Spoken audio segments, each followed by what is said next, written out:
但追查事件真相，掌握证据变化。观众朋友你好，欢迎持续加入新闻大白话，我是主持人谭一伦。节目一开始来介绍今天的特别来宾，首先是前国安会副秘书长杨永明。一伦好，各位朋友好。还有资深两岸媒体人徐和谦。一伦好，各位朋友大家好。以及前空军副司令张延廷。主持人好，大家好。好，观众朋友还是很关心哦。现在美国跟伊朗谈到什么境地呢？好，一轮先跟大家讲结论哦，就是什么都没谈。好，原来啊是因为巴基斯坦行程现在喊卡。好，那当然说要去这一趟这个第二轮谈判的范斯哦，就是美国副总统根本没有启程，他留在白宫，所以啊第二轮的谈判整个陷入了僵局。好，就是原定率团要到巴基斯坦推动会团的范斯仍然在华府哈，所以他的出访行程已经被美国证实取消并暂缓。好，伊朗也传出不出席会谈。好，所以你可以看到，包含的是范斯暂缓他的出访行程，我们的赖总统也暂缓了他的出访行程，我们美台是同步的。请假期后饼 you。好，那伊朗的外交部说，目前尚未做出最终决定哦，主因是美方在谈判过程当中释出了矛盾讯号，所以不会在压力或是威胁之下谈判。那他也呛瞎说，如果美国你不调整政策，对话就恐难推进。那现在呢，这个川普是不是也一个大转弯哦？所以很多人会说他又 taco 了吼。好，原本是说啊，这个20到22号的时候，川普还很强硬哦，说你看这个停火14天马上就要到期了，如果达不成协议，我就立刻恢复轰炸。大量的炸弹马上爆炸，而美军充分准备，封锁很成功，说伊朗别无选择。所以昨天一轮才呛瞎川普说，他不是又讲了14天前啊，说什么要炸电厂啊、炸桥梁一样的话，一直在重复。好，但是我们看到21号的晚上突然他就反转了他在社群上面这个改口说，同意延长停火，我们等伊朗拿出方案再谈。好，也就是伊朗呛这个川普不敢也就是确实不敢。那伊方的官员也直言说延期看起来就是一个缓兵之计，为了突袭争取时间，所以他们也警告，一旦开打第一秒就要让美以陷入地狱，所以拒绝去巴基斯坦谈判，也说美国现在把谈判变成了投降桌。那伊朗确实看起来好像不得惊因为他们也大秀这个肌肉。先看到川普发帖也就是发贴文说延长停火，那伊朗这边就公开的展示导弹。好，我们来看相关画面这是伊朗伊斯兰政权支持者在德黑兰的市中心展示一枚霍拉姆沙赫尔4的弹道飞弹。好，你可以看到画面上已经曝光了，这个是伊斯兰政权用来向他们的支持者展示以维持士气的武器，所以街道上人真的还蛮多的好，那这个飞弹如果观众朋友有印象就会发现之前伊朗不是有好几波攻势吗？里面也常常用到这一枚弹道飞弹好，那延长停火但不解除封锁，所以现在川普还是持续施压，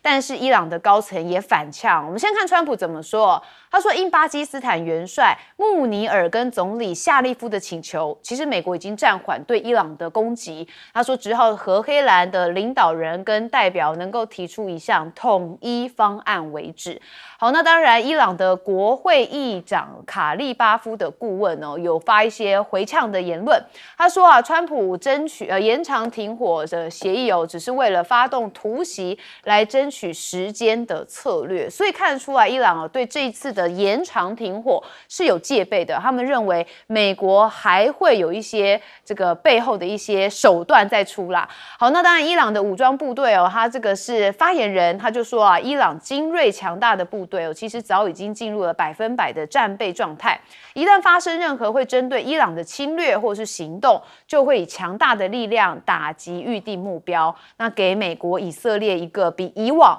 更加严厉的教训。好，所以你可以看到他们的这个袭击的反应还是持续的相当强硬。好，那目前美国这边的动作是什么呢？很多人说美国看起来有一点点捉襟见肘好，因为呢有人发现有14架的美国空军 C-17A 的运输机都把军事的物资从美国运往了欧洲，好，再从欧洲运往中东。所以这代表什么？是不是军事的集结还在持续？也就是美国还是有准备接下来还要继续打战哦。好，那英国的皇家空军的费尔福德空军基地附近哦，有看到美国空军的 B1 跟 B52轰炸机哦，似乎也在进行一些密集的训练。好，所以光这2项的这个讯号，就会大家发现说啊，整个中东的情势恐怕还会有一些战争的变数。好，那原定今年退役哦，现在看到的是游猪攻击机痛击伊朗的船舰。那他现在哦，美国空军就宣布了要延后他的服役年限。我们看到这个 A10雷霆2式的攻击机哦，其实它服役是将近50年，原本就是今年要退役了。但是问题，伊朗战争爆发之后，看到 A10的表现还是蛮好的哈，这50岁的中年哈，还是可以继续用下去。所以美国的空军部长梅因克就宣布说，好吧，那你就再多留一点时间哦，把它延役到了2030年。那当然，这样子的延役，也有人觉得说啊，是不是也可能是对伊朗发动下一波大规模打击？美国正在进行准备。好，那当然大家也很关心哦，在海外漂流了10个月的福特号。创纪录的附属，其实船员们都疲惫不堪，那他船员的心理健康状态面临一个崩溃，所以美国的海军甚至还引进了一个治疗犬叫 Sage， 成为了船员心理咨询的联络员。Sage 还被赋予这个上校的军衔，这个治疗犬也是立大功。那《华尔街日报》说 ，Sage 在这一次的部署期间，比以往任何时候都更加忙碌。好，为什么忙碌呢？代表有非常多的船员需要他来治疗，也表明了船员身心疲劳的程度是加剧的。确实啊，真的没有部署过这么久，所以也让很多人是船员非常的心不安。那我们刚刚开始看到的这个美伊谈判啊，真的是谈不成啊。永明教授怎么看？你知道，从停火到现在之所以一直的拖延，一直的塔口，一直的没有办法真的进行有意义的接触跟和谈，只有一个原因：川普的话太多了，而且他不断的在说谎，他也不断的在塔口，他也不断的在夸大其词，所以现在是在这2天。美国不只是封锁，继续封锁荷姆兹海峡。其实17号的时候，伊朗曾经说要开放，但有条件，军舰不可以，要照伊朗指定的航道，以及要付费。那这个其实大家某种程度都可以接受了，至少眼前解决这种出不来的困境。可是呢，美国持续的封锁整个伊朗的港口。那第2天，革命卫队就说那不开放了。不开放之后，你看到昨天，美国又针对伊朗的货轮在做攻击以及扣押。那你怎么在今天能够期待伊朗去巴基斯坦做谈判呢？这就是在谈判的过程当中美国这方面就尽量把这个情势做极限施压，展现一个对他自己有利的这种筹码跟情势。可是那谈判的另外一方呢，就觉得我如果这个时候去谈判接受任何东西，那就是投降退让嘛，甚至去的本身就变成一个投降退让。川普讲的没有错，伊朗内部不是一个单一的这个声音，他的民选的政府，像总统跟外交部长，一开始的时候3月7号，伊朗总统曾经还跟海湾国家道歉，对不起，打了你们的这个美军基地。但是呢，当然革命卫队说，当然要该打。然后呢，到4月17号，伊朗的外交部长自己也说我们要开放荷姆兹海峡，可是革命卫队说哪有那么容易的事情？所以伊朗内部是有一些不同的声音，可是现在他们一致对外，一致对付美国，而且就是不退让。那川普因为真的话太多，而且一天1个小时甚至发了6、7则，那6、7则后来证实都不是真的，那自己在那边自吹自擂，一个人的就是频道，一个人的舞台。然后呢，发觉到他其实底下的观众被他搞得晕头转向，可是呢，发觉到都是错误的。美国的民调现在都出来，只有17%的美国人认为川普在这个推文上面讲的是真的。特别是在伊朗的这个事情上，大家都被他搞得晕头转向。另外，美国有什么筹码？其实他现在已经说停火，而且现在不确定是永久停火，就无限期停火。还是说延长停火，因为这2个不一样。如果是延长停火，它可能会又再设一个这个期限。那如果是无限期停火，它就不讲话了。所以现在我觉得情况当然对国际油价贵、能源经济这不一定是个坏消息。也就是说，双方不会立即的再度的走向战场。那可是美国还是持续的封锁整个伊朗的港口，我觉得这种对立的情势没有缓和。但也显现出美国不敢打，美国不敢去打伊朗的电厂、桥梁。各位，你可以说桥梁是跟军事有关，但你打电厂就影响到民生，这是违反国际人道法的。我觉得美国的军人都可以去质疑说，如果我的统帅要求我去打伊朗的电厂，是不是要去遵守执行？国际一定会严重的谴责，所以他不敢打，那他也不敢去进行地面战争，他也不敢去夺岛。然后呢，他现在甚至不敢去对荷姆兹海峡进行任何的护航。所以川普伊朗方面也看准了这一点，那当然他就不参加这一次的会谈。然后呢，双方可能要持续的后续再透过巴基斯坦再做传话式的交换意见，看看能不能够再找到相互能够找时间坐下来，由巴基斯坦作为一个调解者，再进行下一波可能的会谈。好，我觉得永明教授讲到一个重点，为什么伊朗知道那么多不敢，就是因为川普太爱放话了，但是都做不到，所以大家就知道他不敢了哈。好，将军怎么看？因为现在说美国急筹武器，然后有一些讯号，好像真的他们有一些困难。那个他是走了空中安全运输走廊，这空中运输走廊运量毕竟有限，因为这些武器装备啊，毕竟尤其是这个弹药都要走海上，那海上的话慢，空中的话危险。有些的话，它是不能用这个运输机来运，尤其是炸弹会在空中爆炸，那整架飞机都炸掉了。哦，这个是非常危险，所以它就是印一些装备。那这些装备的话，勤监侦的装备或通信装备、电子战的装备，可以拿空中运输走廊来运输，但是毕竟有限。那最重要的是我们知道这是武器弹药，尤其是弹药这一方面，那还是要靠海上。海上毕竟慢，因为你要进入地中海，经过苏伊士运河到红海。也是有风险的，因为红海那个地方海没有那么平静。那你要知道到这个非洲南端的好望角再上来，那是旷日费时。所以美军在这一方面弹药消耗的太快，但是补给的速度太慢，是它的一个问题。毕竟太远嘛，隔了要远渡重洋。那我们现在看到底是美国想要继续打呢，还是这个伊朗要继续打？我认为美国在这方面的顾忌上会比较多。是谁不想打？是美国大概不想打，因为它有3个方面的顾量。第一个呢，前面40天的战争呢，美国的战损太大。我们知道有些这些伊朗的弹道飞弹、伊朗的无人机，还有伊朗的巡弋飞弹，造成美军的助力，甚至美军的空中预警机、空中加油机战损。那以前从来没有空中预警机在被击毁过。那这一次，这个E3的空中预警机竟然被击毁在地面上，所以美军的战损太大，他要去考量还要不要继续打下去。所以谁比较不想打，美国在这方面他会有考量，战损太大，要不要继续玩下去？第二个呢，北大西洋公约组织不支持。你看32个北大西洋公约，除了美国之外，其他没有一个愿意参一脚。所以美国在那边变成，他可以本来要纠团，大家一伙来打，就像阿富汗战争还有伊拉克战争，大家一起来打。现在没有，伊朗战争只有美国一个国家在玩，他很孤单，风险高，代价大。所以美国在这一方面可能并不想玩下去了，这方面的因素比较高。那反正伊朗反正会一代劳嘛，你要打继续来打吧，反正他也去年2025年也打了，今年2026年继续打，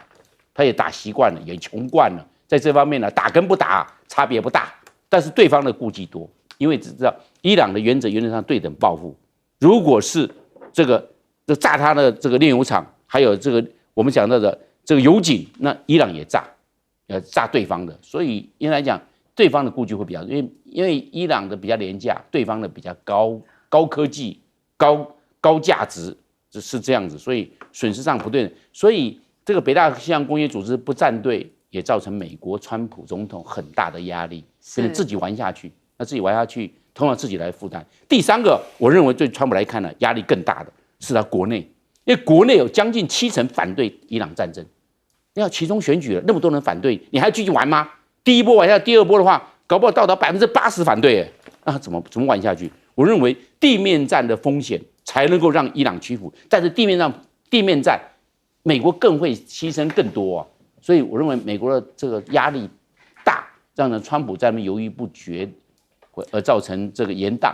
好，所以就是川普踢到铁板了啦，哈。何谦老师怎么看？是这个，大家现在都在谈 tackle 这个词啊，但我觉得这一次 Trump 呢，这个 tackle 我觉得并不可耻，我们也没有必要去特别的取笑他。为什么？因为其实大家说啊，胸怀利器啊，杀心自起。不可否认，美国仍然是今天这个美军啊，仍然是全球今天这个武力综合实力最强的国家。所以，当你拥有这么庞大的部队跟战略资源可以调动的时候，你自然可能会采取一种本能的采取，那我就打了算了，或我就用暴力的方式来解决，来遂行我的战略目标。所以 Trump 这一次他如果不tackle，如果不宣布延期，反面是什么？反面是我们看到2月28日战争到现在，伊朗已经有3600多人死亡啊，其中1700多个是平民，还有254个是小朋友，是孩童。那在黎巴嫩，另外一条黎巴嫩跟以色列的战线，那当地也有超过1500人的平民死亡，超过100万人被迫离开黎巴嫩南部的家园。所以对 Trump 来说，或是对整个战局来说，如果我们把谈跟打画成一个 X 轴跟 Y 轴，那其实就是4个向量嘛：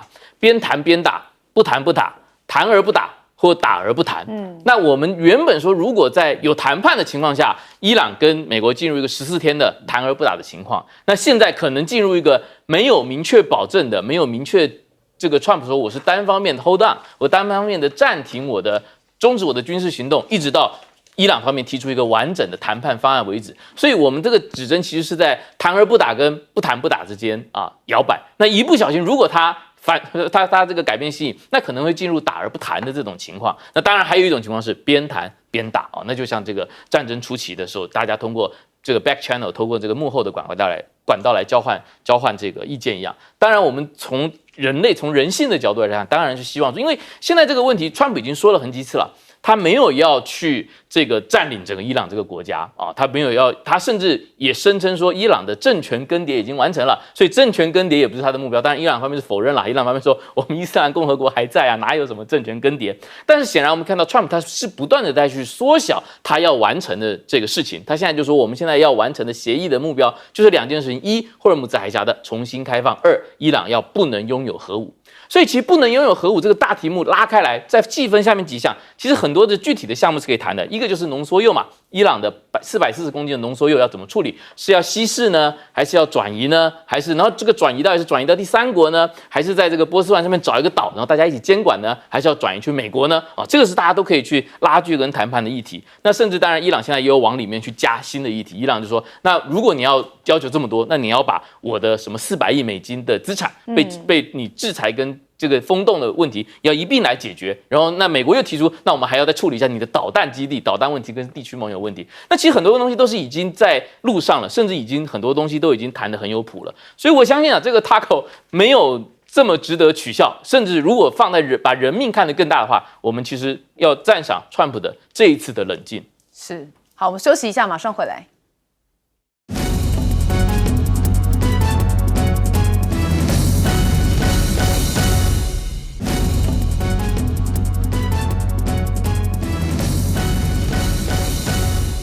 好，你可以看到美伊两国在谈判当中其实有2个主要的焦点，一个就是浓缩铀，另外一个就是荷姆兹海峡所以我们来看荷姆兹海峡目前的状况经济怒火的情况之下，现在海上是不是在玩猫捉老鼠的游戏呢？因为航运追踪的数据说至少34艘的伊朗油轮已经绕过了美国封锁。好，那当然看到了相关的关联是，其中有包含数艘运载这个伊朗石油离港的船只。那尽管川普曾宣称封锁是一个巨大成功，但是实际上的数据却看到，其实还是有蛮多的伊朗油轮绕过美国封锁的。好，那你看到美国印度洋拦截受制裁的油轮说曾走私伊朗的原油，这是美国国防部表示美军在印度洋登上了一艘曾走私伊朗原油而受到制裁油轮的目的，仅是为了破坏支援伊朗的非法网路。好，根据这个网站资料显示这个油轮可装载的是200万桶原油，接近满载。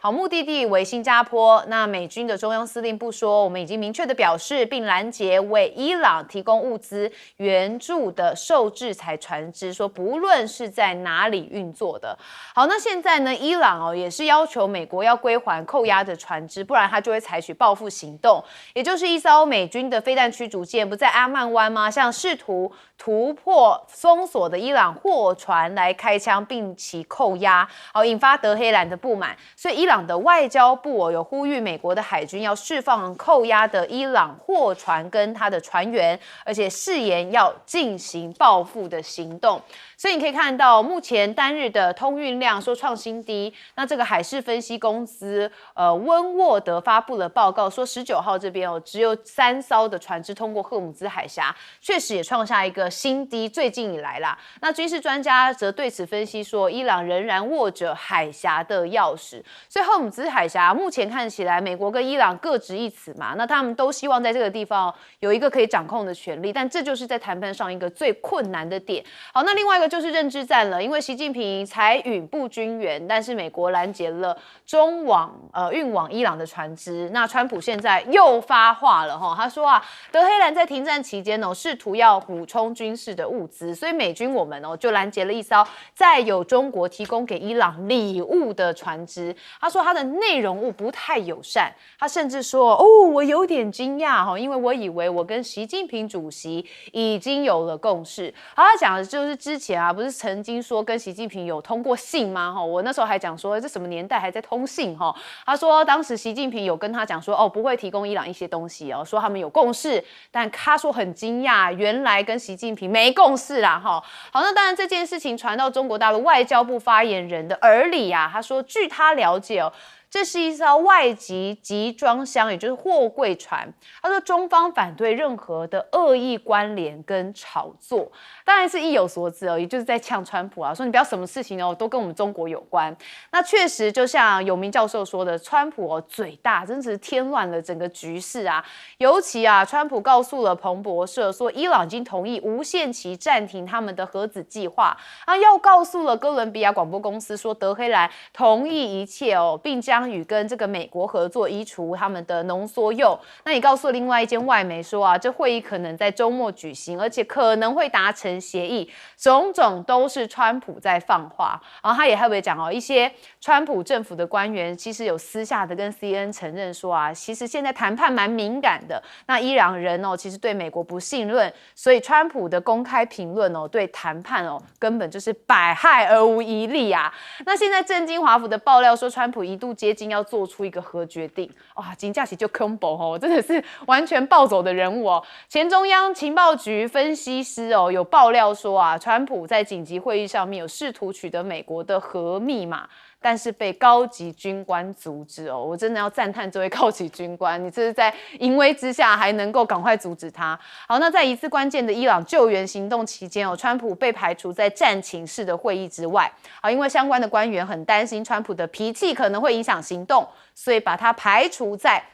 讨论之外。好，那我就想起他上次不是有一次在战情会开完之后对媒体讲去傲吗？我不知道是不是这一次那看起来这个川普脾气确实不太好。好，那伊斯兰堡美伊的会谈川普24小时内发布了8条关于中东的贴文到底意味什么呢？我们看到这伊朗的这个部分也讲财政崩溃也说他在社群平台发布了8则反映出他对中东的敌对局势不安。好，那这些贴文当中他抨击了媒体、民主党竞争对手，又有伊党的领导层川普贴文都体现了他屡试不爽的软硬兼施策略。所以是不是美国想透过胡萝卜加大棒来促成协议的达成？那当然有些人认为这就是川普一贯的风格，他喜欢极限施压，但是又看起来伊朗也不买单。我们先问有明教授。所以他真的话太多了。而且不只是伊朗人不信任他，现在连美国人都不太信任他讲的话。全球很多人都不信任，正是如此。那过去24个小时卡达政府就公开的说，禁止美军再利用在卡达的美军基地攻打伊朗。阿联酋更进一步，要检讨战后之后跟美军的军事合作关系，也就是可能要求要减少。沙烏地阿拉伯也有同样的言论，现在大概只有巴林，美国在这边有最大的空军基地、海军基地，那事实上都被炸，还没有讲话。所以这2天，其实美国也感受到这个战争，美国其实在战场上是失利了，而且影响到海湾国家。当初引美国来，你几乎是每一个国家、每一个地方遍布美军基地，在整个中东地区，美国将近有20个正式的大基地。40个小的这个据点，所以大概人员来到45000人，在这一次战场上证明他没有办法发挥他军事稳定的力量，反而变成这些国家遭受到攻击。然后呢，更不要说现在能源、天然气都出不去，每天大概减少1300万桶，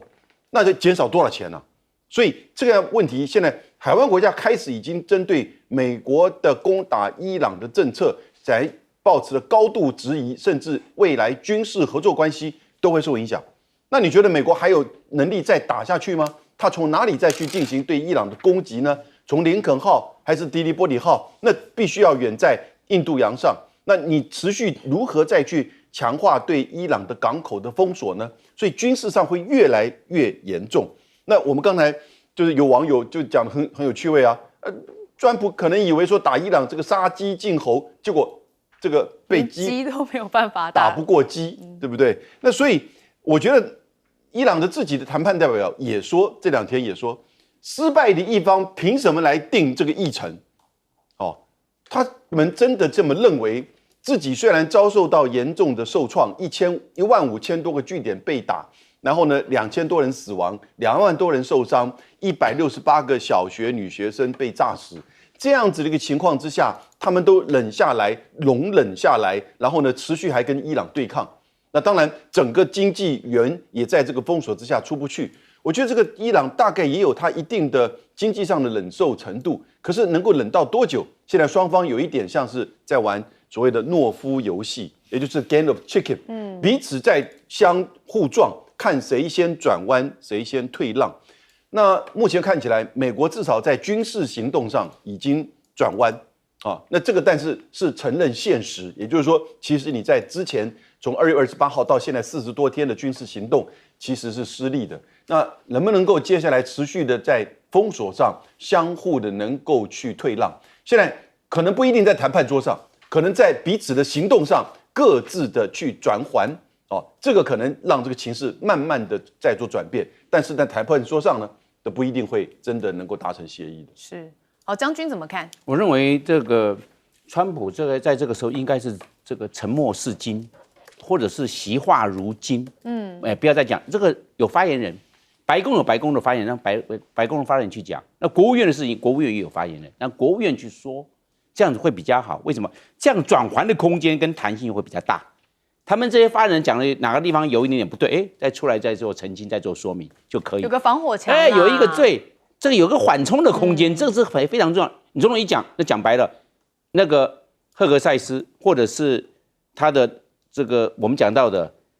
副总统没办法讲了，总统说了，总统说话算嘛？你其他人能够帮他去圆吗？不能圆了嘛。所以人家以前的半夜睡不着觉，把心情哼成歌，他把心情写成贴文呐。对，你这样子出来的话就没转圜空间啊。那国务院这谁都那个都不能讲了嘛，就不能去谈了嘛。他把话讲死了嘛。所以我认为他这时候惜墨如金会比较好，然后他也就不用大发雷霆。为什么会大发雷霆？因为压力大就会大发雷霆嘛。压力不大，从善如流，高高兴兴，那不是很好吗？你看他现在他诸事不顺嘛，战事不顺，他就压力更大了。本来打4天，没想到打了40天，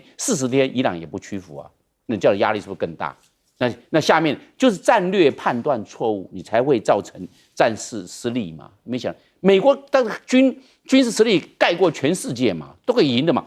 这样子没想到你打成这个样啊！美国打仗不会输嘛，但是你问题你打成这个结果。川普压力就很大了，对不对？然后这个国际也不挺，我认为就是因为这样当初过度乐观，应该哀兵必胜，这个东西打下去会怎么样？可能会有往不利的方向发展。我们要怎么样去管控？怎么样去做一个风险的控制？要这个样啊？没有，很乐观啊，他马上可以把它拿下来了，一锅端，伊朗就屈服了，就达成他这个美国的战略目标。其实不是。那我们现在来看。这个核决定是非常危险的。你看啊，在长崎广岛那投下那个核弹呢，是17000吨的核当量。现在不是嘛？现在都几十万吨的，100万吨级的核当量，那下去不得了啊！我们看死了几百个孩子不得了，核弹投下去死掉的孩子几十万、上百万的孩子死掉，这万劫不复啊！所以这个他常有考量，还好那一个上将把它挡下来。真的，因为不知道那种没有经过战争的，或者没有经过战场的，他不知道那种惨状。那核武动下去是不得了，全世界大概一个国家会高兴，以色列而已，因为你帮我把伊朗毁掉了，是这样。但是造成的代价，还有环境的那个严重的破坏，甚至那个造成全世界的动荡，那是不得了的。所以我认为要非常谨慎。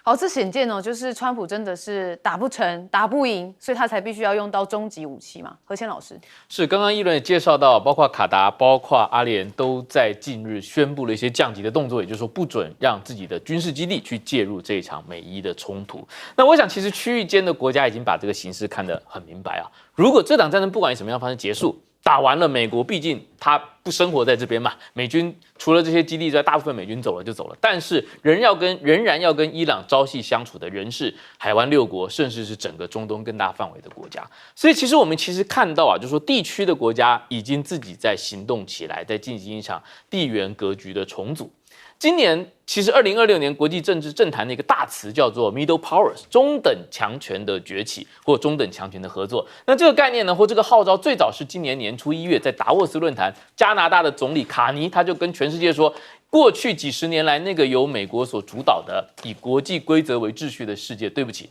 不会再重来了。我们不要以为川普只是个变数，就算川普下去了，美国要轻易再回来主导这个秩序也非常难。所以其他的中等强权，我们要自己团结起来，自己灵活的去找伙伴，自己多方的去这个对冲你的风险，然后呢，去自己靠自己维持这个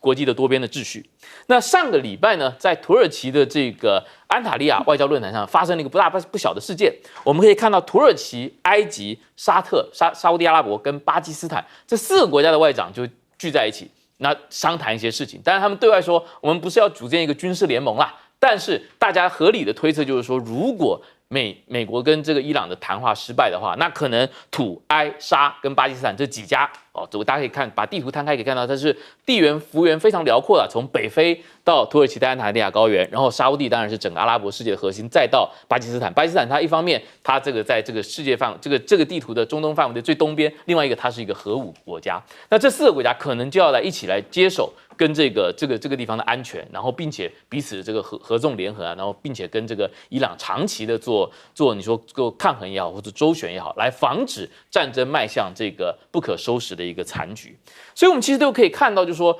过去虽然这些国家都是美国的盟友啊，跟美国也有互相的关系，但是大家也已经在做第2手的准备。就如果美国不玩了，或者说美国的战略威信，因为川普这样又声言又塔口反复。我昨天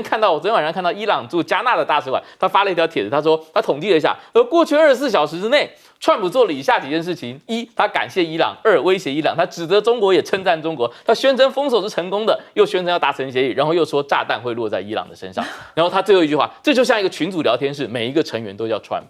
所以我想，这个现在都是段子手啊。所以我想，这个美国的战略威信在中东的消退，已经是一个现在区域国家都看到的力量啊，看到的现象。那么之后，不管这个停火协议怎么谈下去，我想区域国家自己行动起来，把命运掌握在自己手上，会是下面的一个新的主题。好，所以不是有人用那个梗图吗？他说川普，我跳出去了，我又跳进来了，对，笨蛋。好，我们休息一下，马上回来。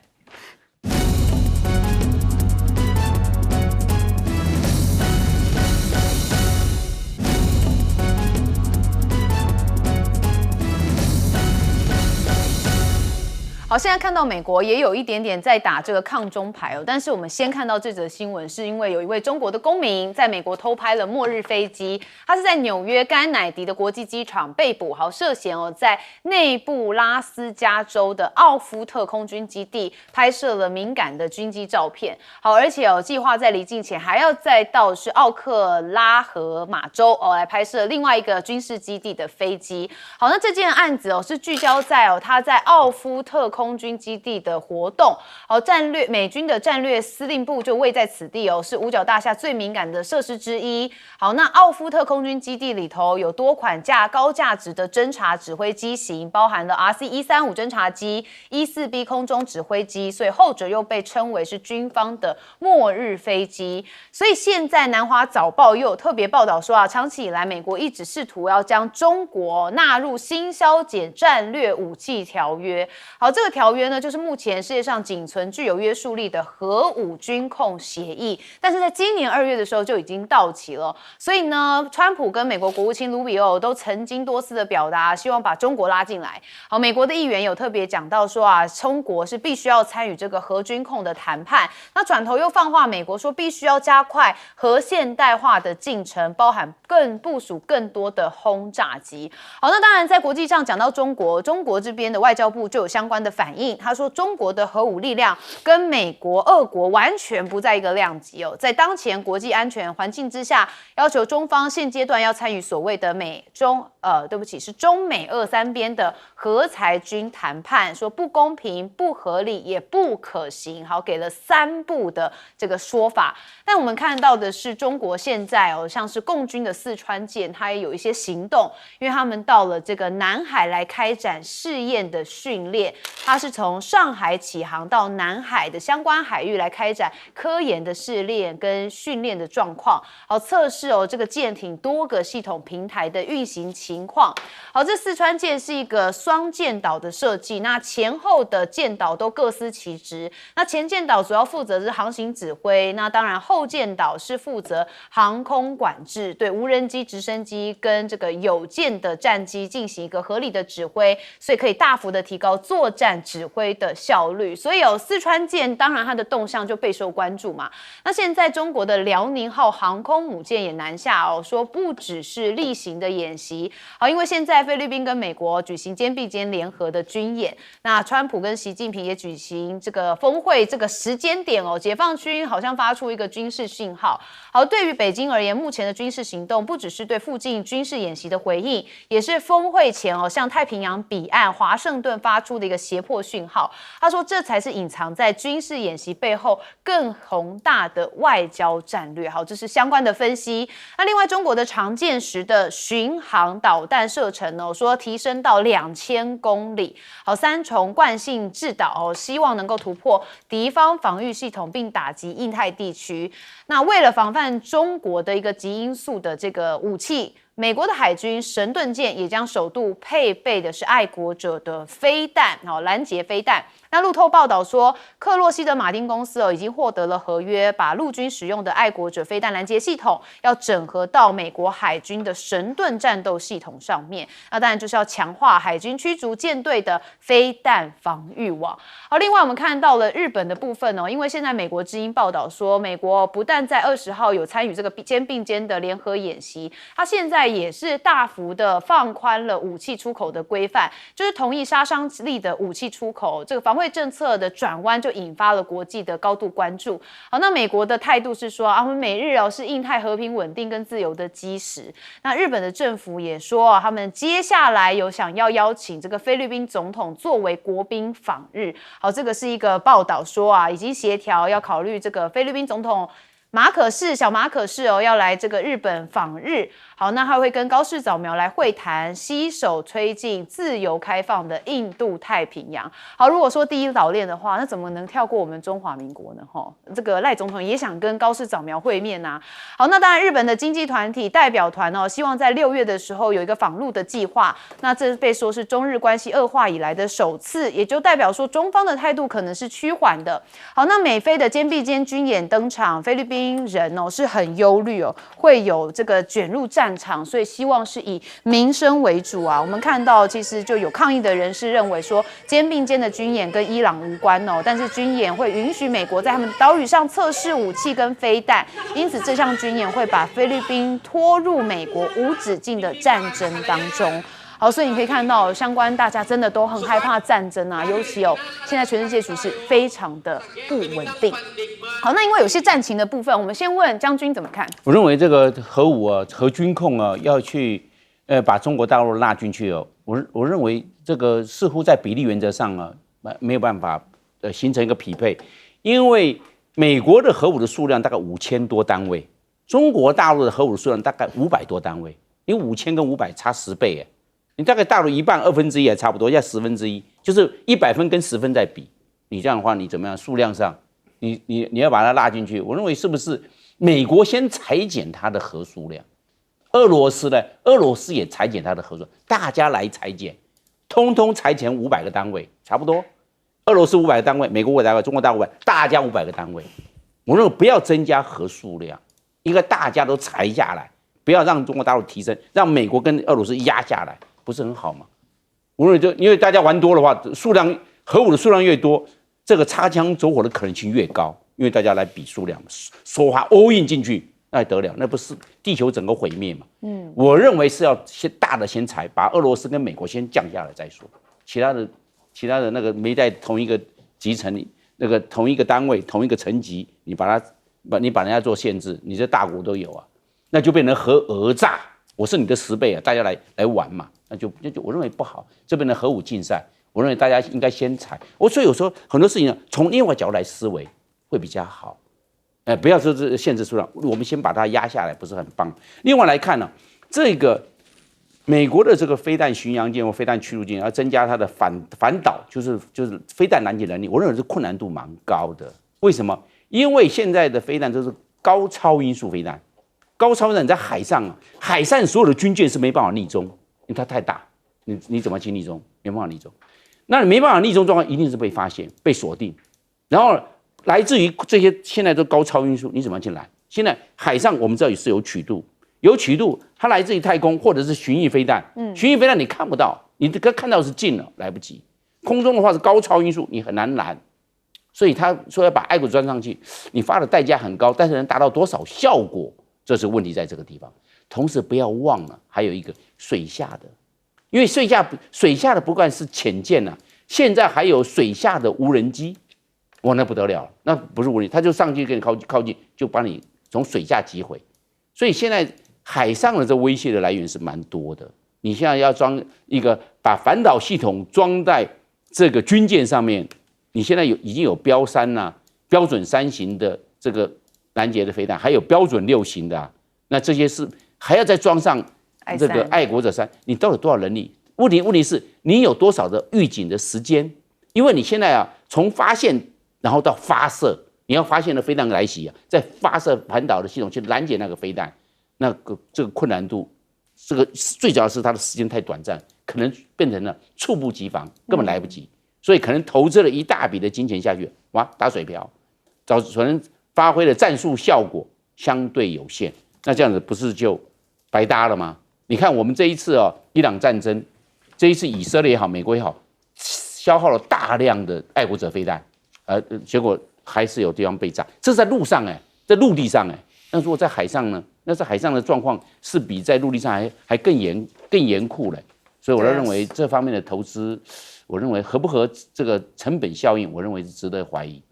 好，游明教授怎么看？就在前2天，4月19号。36000名日本人，而且大部分是年轻人，60%是女性，在日本的国会去抗议高市早苗再军事化，抗议他要把日本卷入战争。可是呢，在自民党的70周年的纪念会上面，高市早苗明确的讲，要准备修宪，要把自卫队的合法性给在宪法里面改正。然后呢，昨天。他正式的通过修改武器输出的这个限制。过去武器输出，日本其实真的是传统武力的大国，它也是军火武器的这个制造的大国。可是它自我限制，在这个过程当中，它只能够输出像是救难、运输、警戒然后的监视以及雷达扫雷相关的武器。这次这个限制拿掉，所以它所有的战斗机、船舰都可以输出。澳洲已经下了11艘最上级护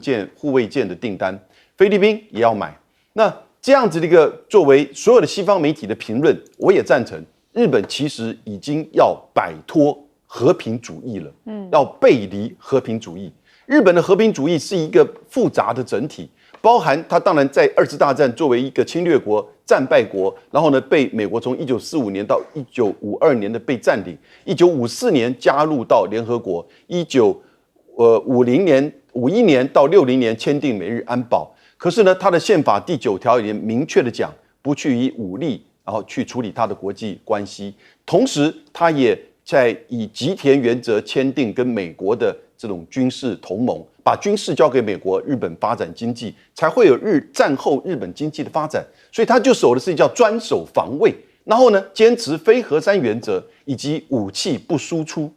现在高市早苗一个一个都要改，他要改非核三原则，要引进核武，也就是未来可能的核动力潜舰。他现在已经改了武器输出，要卖给许多的国家。然后呢，他现在要去修宪。所以你觉得这样子的做，真的如日本所说的，他只是要去鼓励日本的军工产业，这是很大的一个产业是没错，他也许想分这杯羹，但他也说透过武器的销售和别的国家建构民主军火供应链。我怎么听起来像台湾的青鸟的讲话？你知道？然后呢，说这个可以强化日本去嚇阻中国、北韩跟俄罗斯，真的能够吗？还是说，其实你拿掉这些限制之后，你背离了和平主义，结果呢，你怎么跟美国说不？这一次美国要你去到赫姆兹海峡扫雷，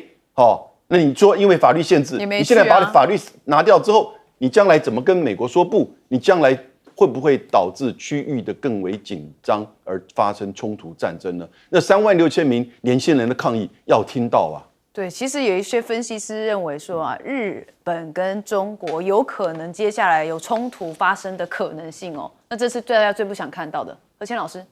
是这个，我记得上一次我们在谈论 Trump 说他要访问大陆的预定日期延后的时候啊，延到5月14号、15号的时候，我们那时候就说，可能在 Trump 访问北京之前，大陆会通过一些举动来为美国的行为，特别是在东亚地区的行为画下一些红线，来告诉美国说，你在委内瑞拉搞这个强撸马杜罗，你在伊朗搞这个直接的去轰炸伊朗，但是我要跟你表达的就是说，在西太平洋这个地方，在东亚这个地方，对不起，还有我们这边，还有中国的力量在这边，所以美国不能在这个地方为所欲为，你要谨慎的从事，否则你要付出的可能的成本和代价是完全不一样的。那当然，这个画红线的动作跟方式有很多种了。最近这2天，我们就刚刚才看到，这个大陆的这个军队的东部战区的113编队啊，这133编队，它刚刚完成了一次比较针对日本，但其实连带也影响针对台湾的一次这个航行。那昨天他是通过了横挡水道，就是安美大岛跟这个横挡岛的水道，然后今天刚刚中午又宣布他又绕回来，然后从这个羽西水道，就与那国岛跟西表岛，那这2个地方离台湾都很近了，那又绕回去了，又回到了这个第一岛链以西啊。但那其实我觉得，当然很多人就推测了，那应该是针对日本前2天的护卫舰这个雷护卫舰通过台湾海峡的这样的一个动作去进行一个针锋相对的一个反制。那其实我们可以看到说，其实高市早苗他上任以来，他就是不演了嘛，他就是要继承安倍的遗志，说要完成这个像杨老师刚刚讲的日本的这个强军建武或摆脱战后和平宪法体制的这个规划。所以我们刚刚说，他除了昨天没有通过国会哦，昨天是一个这个内阁的会议就宣布了要修改武器出口3原则，把过去只限于救难、运输、警戒、监视、扫雷，以前只有这5个大项，不伤人的、不致命的、不做攻击性的东西可以出口，现在他把这个类别的这个限制取消了，以后战斗机啊、护卫舰啊、飞弹都可以卖，卖给谁呢？以前是规定不能卖给正在交战中的国家，那现在这一条也拿掉了，就是说只要经过4大臣，就是日本首相自己加上官房长官、外长跟防相4大臣决定，然后报这个国会通过就可以了。